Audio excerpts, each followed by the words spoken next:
Welcome to Shorty SuperCoach. How's it going out there, guys? Teams are out. I haven't looked at them yet. Shorty's been at the gym. I've been going to Anytime Fitness now. I used to just have that little setup in my garage, which works nicely through the summer, but it's pretty dark and dreary through the winter months. So I got the gym membership, but it's just thrown me out of touch finding the perfect time to go because I didn't really have dinner properly and sort of would normally do these videos half on the hop, do the TikTok in between a set and that type of thing, but that's okay. We'll work it out. And got a story for you too before we jump into the SuperCoach content. If you follow me on TikTok, you probably already heard it. If you're on my live, you probably already heard it. But if you haven't, then I'll fill you in. So over the weekend, nice long weekend, we love that. I noticed that me shower drain's a bit clogged up.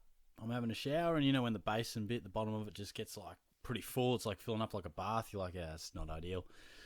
But it was a Sunday. I couldn't be bothered. I thought, I'll do that after work one day. Do it next weekend. Who knows? And Tuesday, get up. It's pretty rough, going back to work after a few days off. It's never easy.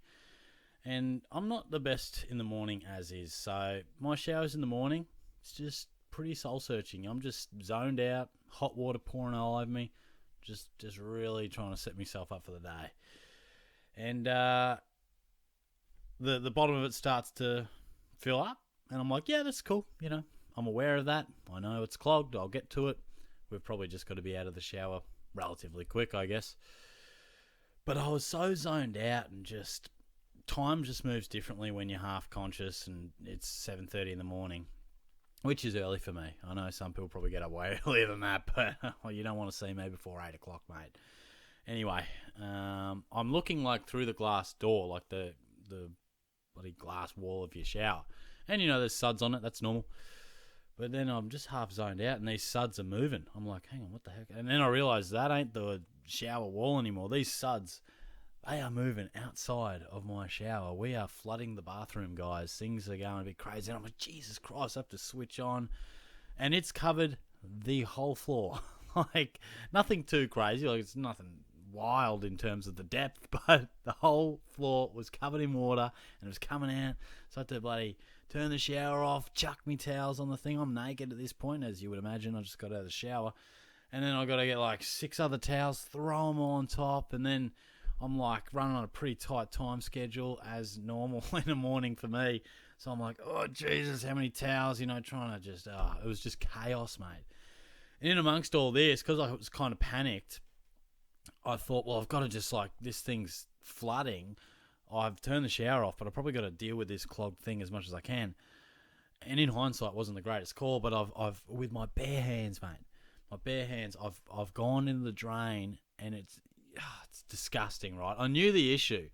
It's like when all the hair and stuff, it makes me want to throw up just even telling you, but it clumps together, and I was just like, I'll just grab it quickly, get rid of it. I grabbed it, and it was like one of those things where it's like when you pull a bit of your skin off your finger and you think it's just going to come off, and then it pulls all the way down to your bloody knuckle or something. This thing just kept going. It was disgusting, like just a clog of hair.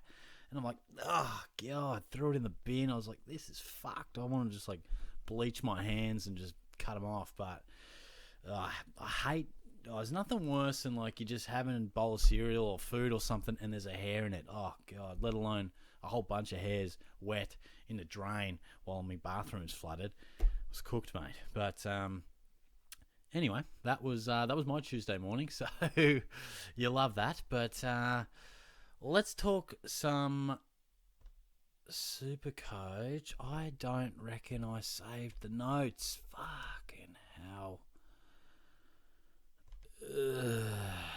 God. Sometimes when I restart the computer, I save them in all sorts of dumb things. Damn it. So that's probably last year, I reckon. Yeah, okay. I'll have to just have a little brainstorm on what we actually talked about. That's annoying, but alright, let's go through the teams. Oh, Wanganeen Miller are managed. That's going to hurt some people. It'll hurt my draft team. Wow, that'll piss a few off. Garcia out and McNeil out. A few people would have brought him in last week. Richards in might help a few, but that's potentially frustrating. Meek coming back will probably help some. Dusty back for the 300. Rankin's back. Awesome. I need that because I want to bring him in. I want to bring him in this week, so that works out nicely. I'd love to know how many you've got on the field too. I feel like par's probably 17, but I'd be interested to hear your thoughts. There's Dawson. Absolutely cooked us.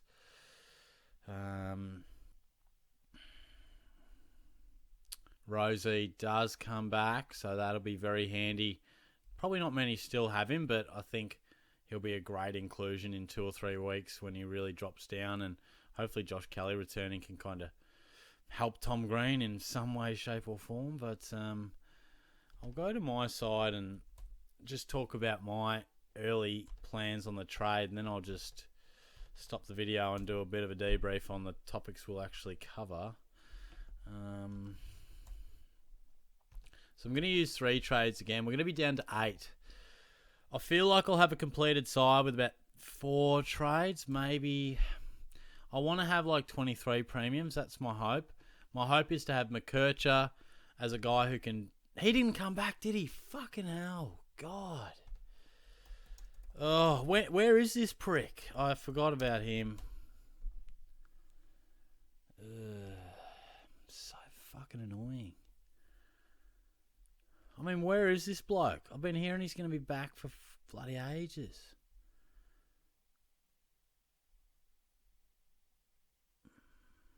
So annoying. Well, that really throws me out. Because I want to keep him... Because I think, A, he's still got a bit more coin to make. And B, I think he could be a really handy, bloke who can just give me the occasional 100, maybe a 90, swinging between the back line and the midfield. Are both closing in on returns and should be back on the park in 1 week.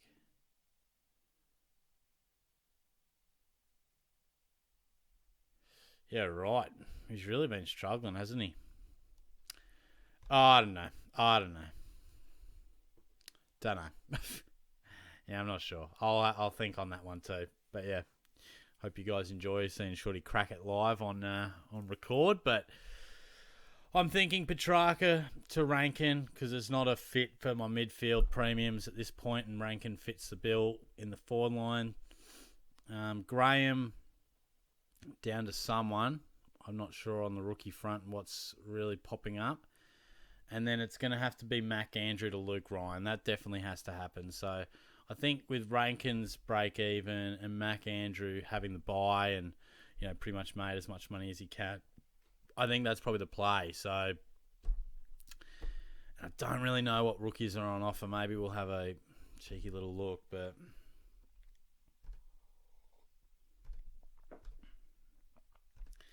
yeah, I think I'll be lucky to have 17. I reckon it's every chance to have 16 or so, or less, I should say.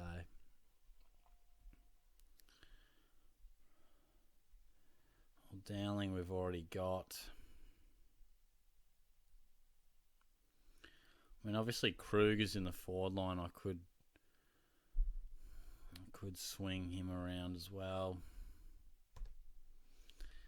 Could put Dowling in there in the midfield, and then maybe there's a forward option. I really thought we'd get more mid-priced options, to be honest. Just hasn't happened.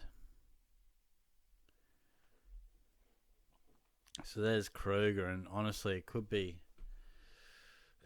all we've got, to be frank.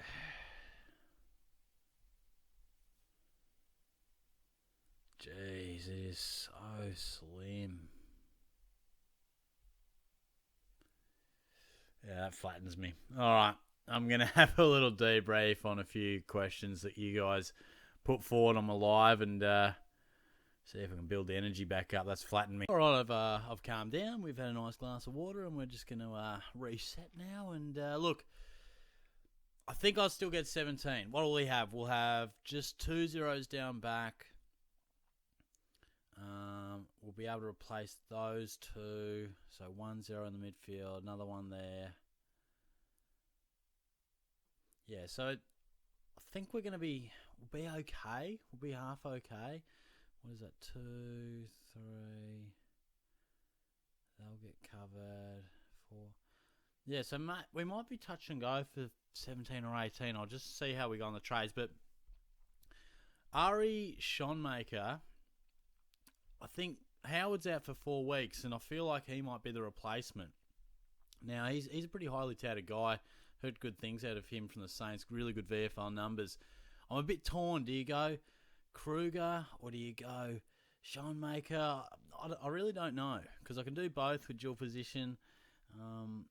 I just feel like Kruger is going to be super inconsistent on his scoring. I prefer, even though Schoenmaker's never played a game, I prefer him, that defender, more intercepting opportunities, and I think even better job security with the Saints' key defensive stocks not looking great. And then you look at, say, Collingwood, and I don't know exactly how far away my check is, but I feel like it's not too far away, maybe a fortnight or something. Do you take in consideration the buys and that type of thing? He's 2 weeks away. So, yeah, that's something for me to just ponder. But some of the things you guys were asking, Tom Stewart, look, I'm holding just because I've mapped out my trade plans, and I'm not going to have too many spare to trade out a guy like Stewart. I think if I trade around him, upgrade around him, and then later in the year, if he's still really struggling, then I can make that bit more of a luxury trade. But at this point in time, I feel like, Stewart's still every chance to come out and score 100 every week. He's just off at the moment. He's not the player we thought he would be, but I think at his best, he's still a viable D6. So if that isn't the case in 4 to 5 weeks and the rest of my team's upgraded, then I might make that move, but I'm not prioritising it just yet. We touched on Kruger. He's a bit of a C-grade rookie for mine, but it's about all we've got. I think Giath on the extended bench as well, and Hardiman also in North Melbourne. Clayton Oliver, he's got to go. Some people talking about, will he get more opportunities with Petrarca out now? Well, look, yeah, he will, but still got to break even at 120. He's got the bye this week, and he's just looked out of sorts. Doesn't matter about opportunity. He has not looked like the Clayton Oliver that we used to know. So regardless of the opportunity that he may get extra with Petrarca, I think it's time to trade him. I'm holding faith in Miller. I don't think he's going to cop that serious attention all too often. I sort of feel like teams are tagging more, but you'd be unlucky to cop a tag maybe four or five more times throughout the year as a team, and surely some of those tags go to Anderson or Rowell as well. So I'm holding faith in Miller, and similar philosophy with Stewart, the fact that I don't feel like I have the trades to just be getting rid of guys who are averaging, over 100 in Miller's case. Goulden, fantastic option. He looked fantastic against the Cats, and when he goes big, he goes big. The Swans are flying. And Zorko was talked about a bit. Do I bring him in now? And I think look at your individual side and your trade plan. If you need that cash, then I would be holding off on 1 week. If it costs you a little bit in the short term, maybe that extra 40 or 50k could be really handy, because if I can get me bloody keys working here, he's got a break even of 187. So, yeah, players can go big against the St Kilda side that seems to struggle to defend points from a halfback flank. But, best case, he goes like 140, you'd have to think, and he's still going to drop a bit. Likely case, he scores between 90 and 110 and drops a lot. And every dollar is super crucial at this point in time. Rosie, we touched on. Great option in the coming weeks. Same with Sarong if you don't have him already. Rowell, after his bye, I think is a really good option around a decent price.